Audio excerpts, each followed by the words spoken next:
Hi மக்களே, வணக்கம். இந்த வாரம் சண்டே இன்னைக்கு நாங்கள் பார்த்தீங்கன்னா ஒரு ஆர்பனேஜ் ஹோமுக்கு ஒரு 2-3 செலக்ட் பண்ணியிருக்கோம். ஸோ அதில் ஒரு 2-3 இடத்துக்கு போயிட்டு ரைஸ் கொடுக்கலாம். அவங்களுடைய அத்தியாவசிய தேவைகள் மினிமம் அந்த சோப்பு அந்த மாதிரி விஷயங்கள் கேட்டிருந்தாங்க. ஸோ அதை டைரெக்டாக நம்ம போய் கொடுக்கலான்ட்டு என் பசங்க 2 பேரும் ஐடியா கொடுத்தாங்க.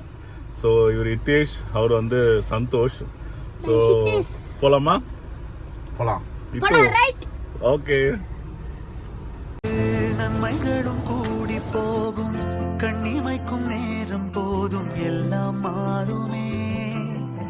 புன்னகையின் வாசமின்றி என்று வரை பூமி மேலே நிம்மதியில் வாழ்ந்ததாக யாருமே. துன்பமோ இன்பமோ கற்றுத்தரும் காலமே, நம்பினால் யாவும் மாறுமே.